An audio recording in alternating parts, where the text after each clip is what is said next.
Hey everyone, welcome back to my channel. So I'm joined here with Mike Logan, freelancer for Newsday Sports. And Mike, how are you doing? Doing all right, happy that we got the basketball tournament back after a year. Obviously, I kind of wish I didn't do a bracket this year because I might have lost few bucks. But just happy to be able to watch it again. I'm sure you feel the same, right? Yeah, definitely. I mean, last year when all the sports were canceled because of the pandemic, I think it really showed that this was really becoming serious. And fortunately, some seniors weren't able to play last season, and I know that was devastating for them. So seeing March Madness back a year later is really exciting. Right. And even though there's not that many fans, you could still like tell the difference between the regular season when there was no fans and now that there is some fans that are able to go and give it a little bit more juice, and those seniors or those kids that are leaving early are getting the experience of having fans back, which is pretty cool. Yeah, for sure. I mean, that's why I think that's one of the big things or the better things about March Madness is getting to see the fan reaction, and definitely seeing a couple of them was really nice. Right. And because this isn't professional sports, these Mm, kids aren't getting paid, mm-mm. so they thrive off the energy. They thrive off of seeing, their fellow students there or alum. And that's what makes the game special. It is, and I think for a lot of these student athletes, this might be their last time performing on a national stage, so Right. they're definitely going to want to give it their all. So yeah, I mean, it's been exciting. You talked about how you wish you haven't made a bracket. I made three. And my first one is tanking, right? I was doing pretty I bet. good in the beginning, but now it's bad. Yeah. I mean, it's just, you should have just bet every single team that was, a 10 seed, or in this case, even a 15 seed would have gotten you a couple of wins with For Oral sure. Roberts. Yep, Oral Roberts, the school from Oklahoma. I just Oh, found that's that good. out. Yeah, who would have thought? We got to throw some respect on them now, right? We do. I mean, these are like what's some of the other colleges? We had Eastern Washington, never heard of that Yeah. school before. Yeah. North Texas. Mean Green, the Mean Yeah, Green. yeah, like who? Yeah, I mean, and I think Oral Roberts, they have a chance to get into the Elite Eight. Two big wins in the first two rounds. Now they're going up against an Arkansas team that, I mean, I didn't think Illinois would lose. I thought they were going to win. So why can't Arkansas lose? I would not be surprised if Oral Roberts goes out there and wins another one. I won't be surprised either. I think like if we start getting into like the first round of the game, I think most of the players and the coaches, it's nerves. There's 64 teams just trying to get to the next round. So both teams are going to be battling it out. And I saw the margins of the games pretty close together because everyone's just trying to get through. But unfortunately, that changed once you got to the second round. I think people got more comfortable, players got more comfortable, and then the margins just widened. I mean, I was just seeing blowouts by the second round. Right. And I mean, the other thing that you have to think about is that there aren't that many fans there, even though it Mhm. is making an impact a little bit. You're not getting those crazy, crazy crowds that are going to throw teams momentum and that kind of stuff. And I think that's why we're seeing so many upsets. You're right. There's not the mind fake of, like you said, like from the student section trying to No, get the player to miss a foul shot or a free throw. So yeah, they're really just playing hard. right. And another thing we have to talk about, VCU wasn't able to play because of a Mm, COVID test positive. So that's yeah. another wrinkle. It's like, what happens if that happens going on? What happens if that Mhm, happens, in the Final Four? Like, would a game be canceled? mhm, What happens if in the championship game, would they mm, do something like that? yeah. It seems like, there's a little bit of moving of the goalposts, and we don't really know exactly what's going to happen. But I would imagine that that's kind of stressful for the players and the coaching staff and, the training staff. Yeah. I mean, they came all the way to Indiana for this tournament. I think the NCAA tried to copy the NBA bubble, and it worked fairly well for them. But yeah, it just reminds us that the pandemic isn't over yet. There's going to be a lot of kinks that still need to be worked out. And I actually heard that there were like alternate teams that were supposed to be brought in, but because the positive test happened after the deadline for VCU, they don't have any more teams on reserve. So that was kind of sad to hear. Yeah, it's just a crazy year, but at Mhm. least we're getting basketball, and seeing all these upsets. Like one team that I'm surprised about, which I shouldn't be, is Loyola. Sister Jean, she's Oh, got a Sister Jean. direct line. So that's why they keep getting these upsets. And what did you see from them? Oh man, Sister Jean, she definitely has a direct line from God. Did you see her prayer? It's like she outlined what Loyola was going to do to all the teams. She said, I hope they play amazing defense and God will protect us Yeah. all. And that's exactly what happened. So And I she need knows Sister. the other team. Like she does like She scouting does. reports. She knows, the players to Wow. watch. So she knows her basketball. There's a reason why she goes there in person to watch. I know she was able to go because she is 101 years old, but she was Wow. able to go because she got the vaccine. So that's She's how she's able to go in person with a wow. mask to cheer on her team that she has for a long time. She's God's angels. I mean, she has powers. I would like some of that power for UConn's team Oh because my gosh. let's get into that. Look, Alma mater, huh? Look, UConn is definitely on the rise. I think that Mhm. that's you know, explanatory. First year in the Big East, and they are already in the tournament.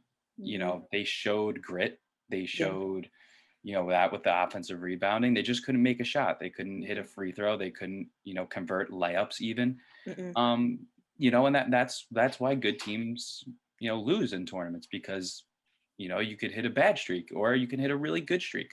Yeah. Look at when UConn won in 2011 and 2014. They got really hot and nobody could beat them.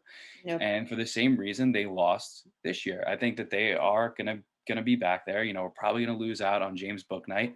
Yeah. Um, Brendan Adams just announced that he was transferring. He didn't really become a part of the team anymore because they had more talent. But he was, Mhm. he committed to UConn after Hurley went there, and he tried his best. I think that his contributions to the program cannot be understated, but it was obviously time for him to move on as we keep getting better and better recruits. Yeah. But I wouldn't mind seeing a guy like Isaiah Whaley coming back. Yeah. Me I think too. getting him, I think he was established himself as one of the best players on the team. Yeah. Rebounder, his footwork around the hoop, being able to finish. Mhm. Something they weren't really able to do in that first round, but he Mhm. was. He was one of the few that actually was able to finish around the rim and create havoc underneath that basket. Yeah, I think him and Adam Sanogo, depending on if Akuka Cook comes back because he's still Yeah. an injury. But yeah, I mean, Adam definitely took over after Akuka Cook. I think he was doing a pretty good job.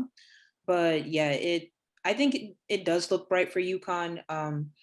I would like if James Booknight maybe stayed another year, but I wouldn't count on I it. don't know. I think he's definitely going to go. I mean, by the Mm, way that Hurley has talked about him, he's been like, he's made great contributions, and UConn's better off for it. That's kind of like code for he's going to he's go to gonna the leave. NBA, and he's probably going to Mhm. be drafted. You would think in that back half of the lottery, which is a great accomplishment. And every UConn fan, every UConn alum is definitely going to be rooting for him. So what? He didn't pull us into the Sweet 16 or the Elite Mhm. Eight or a championship. Yeah, He was that first legitimate superstar fire. recruit Hmm. in Hurley's tenure here. So Yeah, I think that that's important. He got us on the map. yeah, So I mean, I think that he should be appreciated, and I don't think people should be bitter about us not going too deep. yeah. But it happens. It does. I mean, it's like you said, we just got to the Big East again, and it's going to take a while for Hurley to kind of build a strong offense with the players and get a rhythm going. But he definitely has started. I mean, when Coach Hurley came in, I definitely noticed an energy difference. Hmm. He just seemed like really fired up, like just got the guys fired up. So I think he's on the right path. I definitely with more recruiting.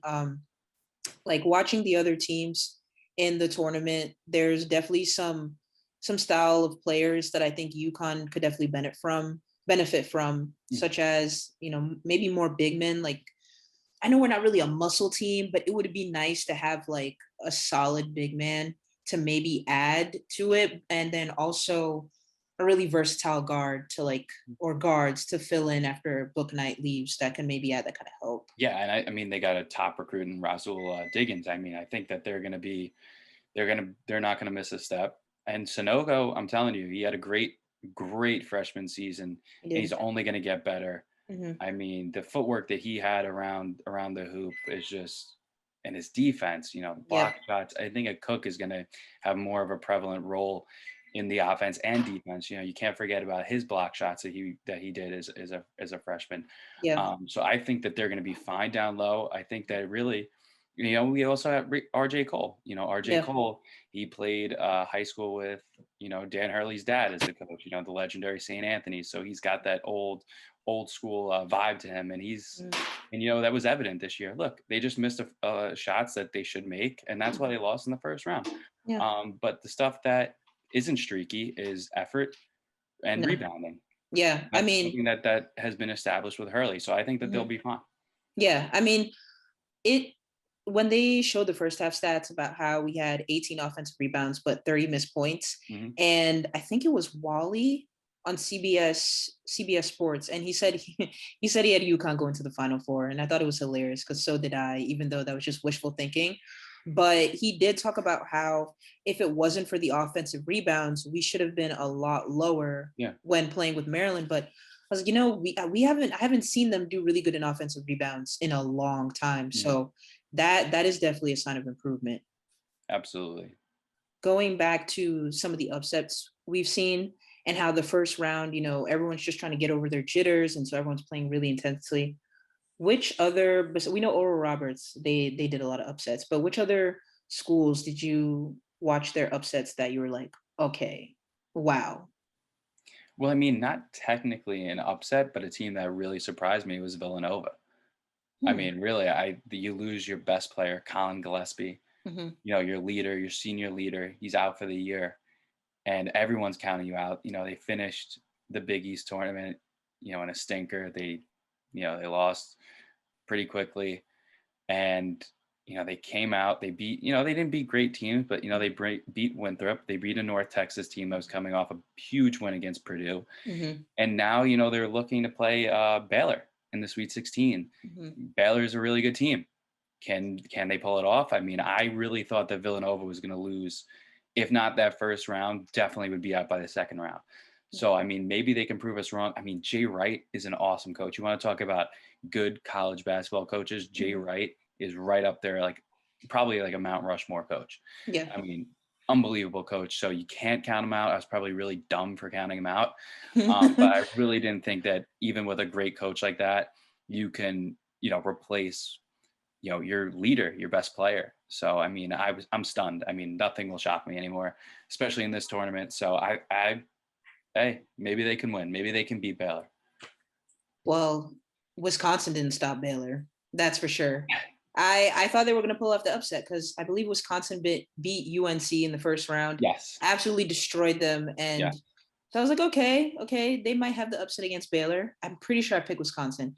And they were doing pretty well in the first half. I mean, they almost tied with Baylor by the end of the first half. Mhm. But then it was like at the second half, they just completely fell apart. Baylor just sparked up their defense, were Great making defensively. they locked them down. I mean, Austin Reeves was trying on Wisconsin. He was trying to, get them back up again, but it was the damage is already done. Yeah. Baylor came back, completely destroyed them, made all their points. I mean, yeah. So Baylor surprised me. I guess I wanted another upset because I've seen so many upsets. So I'm at this point, I'm just rooting for upsets.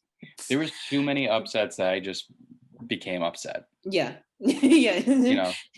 I'm just glad that I didn't, wager that much money on my brackets, but like I never bet, so I'm still like pretty bitter about it. I don't bet at all. I just know I'm not taking the risk. Yeah. I made 3 brackets. My first one is absolutely trash. We talked did you see the Illinois Loyola game? No, actually my friend told me, he was like, I bet on Loyola to win. And I laughed at him. I was like, you realize that Illinois is probably the favorite to win? I was like, you're Oof. an idiot. Hmm. And then I get an update on my phone saying that Illinois lost to Loyola. And it turns out that I was in fact the idiot. You weren't Yeah. the only one. You weren't the only one on social media. Everyone was just like, "Well, there goes my bracket. Might as well Yeah. burn it all down." Because I did watch that game, and Loyola did not come to play. as an 8 seed, and I also thought maybe Illinois. I mean, you're like you said, they were favored to win or at least go to the tournament Yeah. championship, and Loyola completely dominated. Chris Kurtwig, he was getting a lot of offensive rebounds and points to the paint. I mean, that dude is a monster. Like he has a body. He's just in the paint, ready to pound. Yeah. He can handle him. Meanwhile, Illinois has, Kofi Coburn, Yeah. who's a legit NBA prospect, Hmm. and no match for this guy who's a meme. Yeah. He's a meme on Twitter, He's a meme on Twitter. and he just dominated. It's insane. It's insane how Completely. March Madness works, but that's why it is March Madness, Menace. Yep. Yep. right? I Yep. mean, it's crazy. I mean, Andre Curbelo, Ao Desanmu. I mean, Mhm. at every single level, they have a star. Yeah. And I'm still bitter about it. I'm kind of excited. I mean, I'm upset a little bit like about the upset, but it was kind of exciting just to see how them being a lower seed, which I think it also speaks to the NCAA's rankings that maybe they're a lot off because Loyola is not playing like what you think an 8 seed would play. I mean, and they've made it to the Final Four a couple of years ago, so they really shouldn't be ranked that low. But I mean, they came in swinging immediately from tip off. They came to play. They came to play. Yeah, it's crazy. And now we're only in the Sweet 16. I wonder what upsets we're going to see next. Oh man, I'm just if at that point where I just want every game to be an upset. I don't want yeah. anybody to be happy except for the teams they're supposed to lose. Yeah, like Syracuse. Except for them. Really? Why? I don't want the coach's son to win. Come on, Buddy No, Boeheim. no. I don't want Syracuse to win. Okay, we're on the same page here. Okay, yeah. No, Yeah. no. We don't want 2-3 zone. I hope it gets demolished. God. They look good though. They do look good. I like got flashbacks seeing that 2-3 zone because I was a bench warmer. I will proudly admit I was a bench warmer in high school for our high school basketball team for like 2 years, and our coach always wanted to play man. He was like, play man, it's more intense. You just got to get your man. But then when he was like, okay, you want to be lazy? We're going to switch to 2-3 zone. And I mean, it looks easy enough. You're just kind of like moving from side to side, maybe shifting up and down. But Syracuse makes it look effortless. I'm just like, my coach, then he'd be like, it's just a simple pass and cut to break through the 2-3 zone. Pass and cut. Come on, move around. And the whole time watching, oh my God, who's it that played Syracuse in the first round? Was it? San Diego State. San Diego State. Blocked them out of my memory because I had San Diego State winning. Yeah, they beat them pretty good too. The 2-3 zone looked absolutely lethal. I mean, Syracuse was just hitting perimeter shots. They were stopping San Diego State from driving the ball into the net. I was just, wow. Wow. And Buddy was hitting buckets. He was. Buddy buckets. Buddy buckets indeed. Oh man. But if Gonzaga, I think, is also favored to win this whole thing. Yeah. And I kind of want an upset. Yeah, they're always like a team that, you have high hopes for, and then they end up losing. So I had them losing like in the second round. That didn't happen. Nope, that did not happen. I'm banking on it happening at some point. They are not going to win. It's too perfect of a season. They're too good of a team. Yeah, there's flaws there. Sense. For sure. There's flaws there. So yeah, I'm rooting for Gonzaga to eventually have a fall from grace. Sounds really bad, but the upsets are there. Yeah, I mean, if the Sweet 16's anything like it was in the first 2 rounds, it's going to be a doozy. It's going to be exciting. It is. It'd be really ironic if no number 1 or number 2 seeds end up in the championship game. Yeah. Jeez. It'd be crazy to think about. We have number 2 Houston and number 8 Loyola Chicago in the champ, and people are like, huh? People are like, I don't even know. Who? The Sister Jean team? Oh yeah. Yeah, that team. I want them. Yeah. Like what? Right. So yeah, it's gonna be interesting. Do you want to talk about Iowa? Oh, that's another team. I thought they were gonna go really far. Same. Luka Garza. Mm-hmm. Feel bad for him. He's senior. worked his butt off. Their first year he was there, they didn't make the tournament, and then the next 3 years they do. They go deep. What are you gonna do? Oregon came out to play, and I guess Iowa, outside of Luka Garza, doesn't really have like a legit player. So, Mm, but they're a 2 seed. They're a 2 seed, so I really thought that they were going to go at least to the Elite Eight because I thought that yeah. Garza, easily a top 5 player in college basketball. Hmm. I thought that he would catapult them in, but it just wasn't meant to be. This is the year No. of the upset. On to Yeah. the next one. Yeah. He seemed really, really upset, and I mean, I don't blame him. I also wasn't expecting Iowa to get eliminated so soon. No. But yeah, I mean, I guess Iowa is one of those teams. They have their big breakout moments. They get a lot of attention, but then tournament time, it kind of really exposes them. Yeah. I was hooked. I believed. Same, I same. believed. I believed in a lot of teams that lost already. So You and everyone else across yeah. America. Right. How about we talk about the women's Oh, UConn women? yeah. I mean, you watched a lot of games? I I've unfortunately watched couldn't. a ton You of watched a UConn. ton. I watched a Okay, ton. Yes. okay. What did you Um, think? Paige Beckers is, gonna establish herself as one of the greats at UConn. I mean, Awesome. she has a long way to go. She's a freshman. She hasn't even finished her first season. It's probably, too much to put on her, but I don't think she'd Mm, back down from the pressure. mm-mm. She definitely has the skill set, and when it's down in crunch time, she wants the ball. Yeah. If it's a close game, she proved that she can go out there and put the team on her back and make those big shots or make that big pass, leading to an open shot. So I mean, I think that I would be surprised if they didn't win this year because I think Mm, that you got Beckers, you got Avina Westbrook, who is like the leader of this team. You okay. got Olivia Nelson Adota, you got Kristen Williams.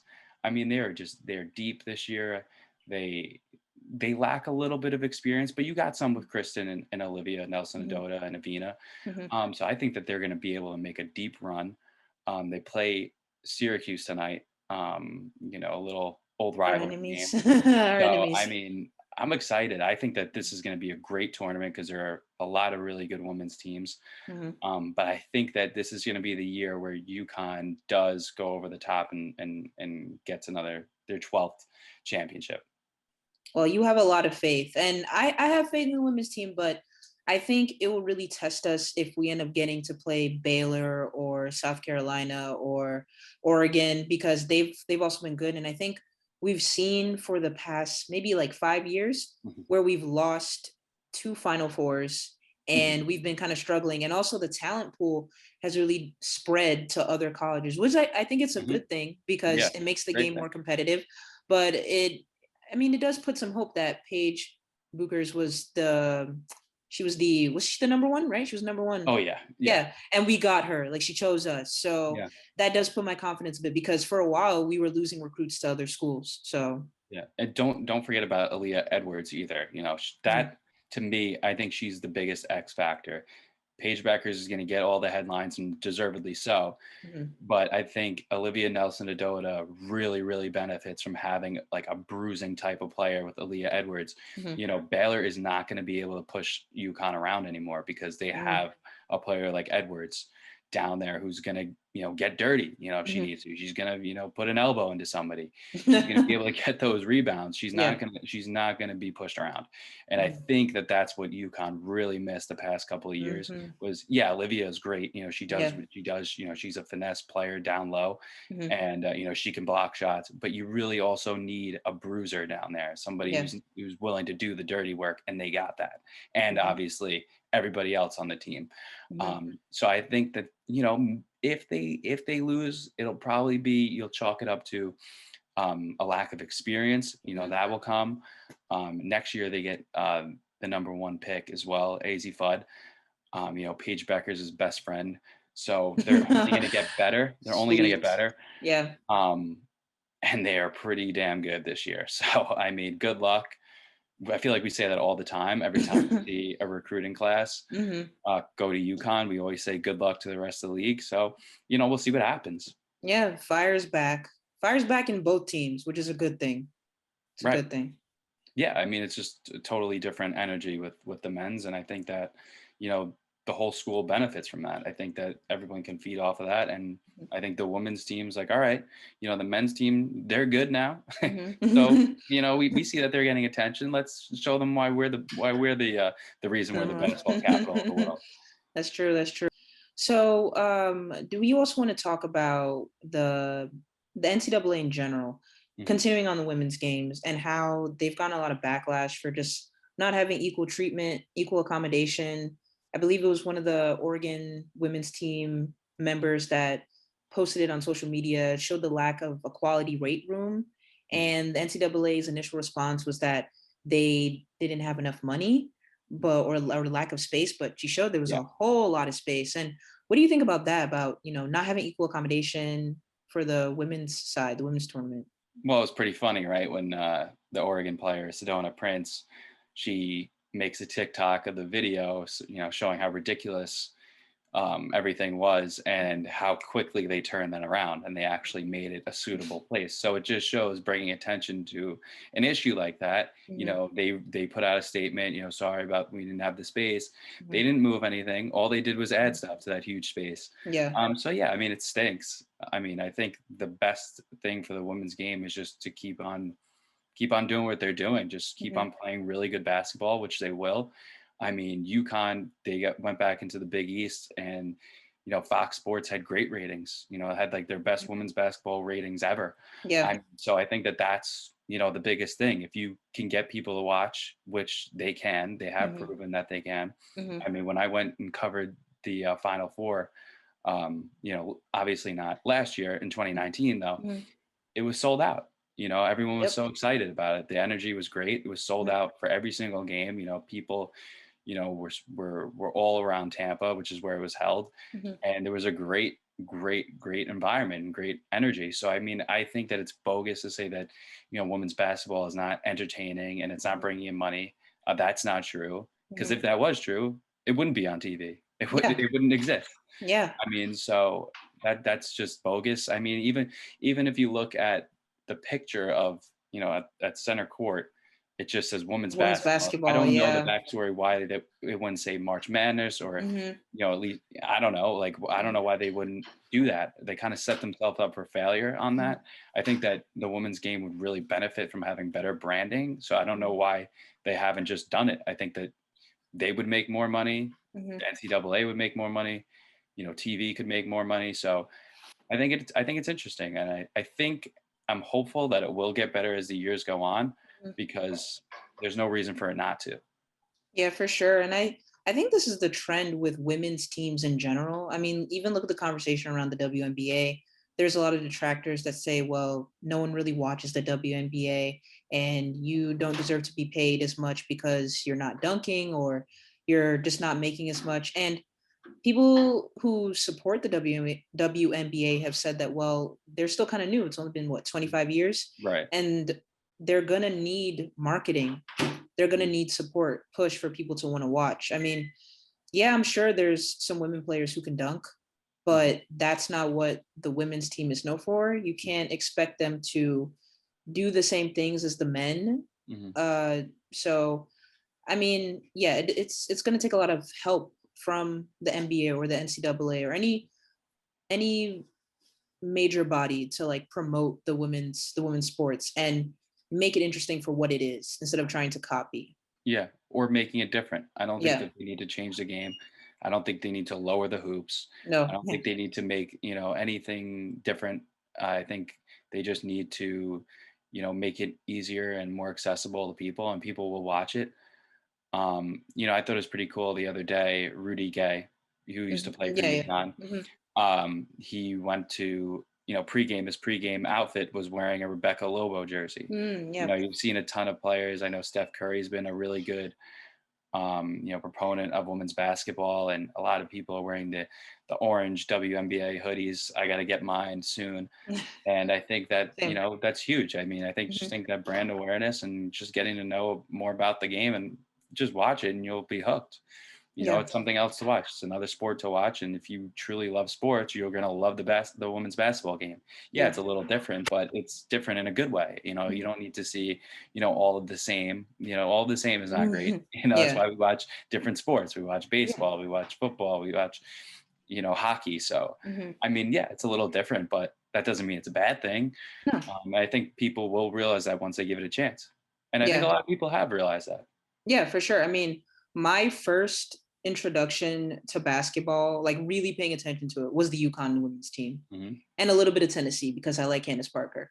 But I knew about the women before I knew about the men because they just dominate. I was like, this is basketball dynasty. This is amazing. And yeah, I mean, like you said, it's gonna people are interested. It's gonna take more marketing for them to push it, and it's good that the NBA players are embracing it.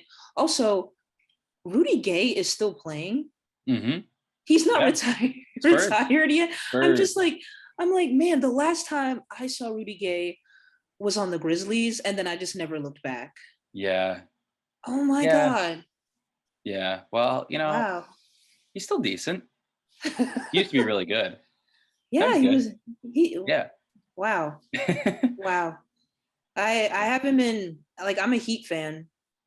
Interestingly, I would have been a Nets fan, but they moved to Brooklyn, so I stopped caring. It's funny 'Cause how if Kevin Durant just would have went to New York, he would have been all over everywhere. But he chose the team in New York that nobody cares about. So unfortunately, poor Brooklyn. They should have stayed in New Jersey. I mean, they were still kind of bad, but at least I could say that it's the New Jersey Nets. yeah, It's you'd have your own team. You'd have your own team. we only have a hockey team, and they're doing okay-ish. It's been Yeah, hard. they had their years. They did Now have they're their on the years. they're on the downward. We are. But yeah, I mean, we'll hopefully we'll see better moments for women's sports in general. Yeah, I mean, there have been so many great ones. I mean, I think that the women's basketball tournament is awesome. I think, Mhm. it look, the first couple of rounds, there are a lot of blowouts, but that happens in the men's game too. Maybe it Mhm. just didn't happen this year. Mhm. But I mean, when that Final Four and that Elite Eight come, I mean, it's intense. It It is is. intense. So yeah, I mean, it's been an awesome talk. And people who are watching, thank you for watching. And I hope you've been really enjoying March Madness. And if you haven't watched March Madness, I encourage you to go check it out because it's crazy. And it's a little bit of what we're gonna see for the end of basketball season. Unless you're interested in the NBA playoffs, you could check that out too. But college is where it's at. So tune into March Madness and join in the craziness with us. And again, everybody, thank you for watching. Thank you, Mike. And we'll see y'all next time when we talk more about how the teams have progressed so far. Bye, everyone.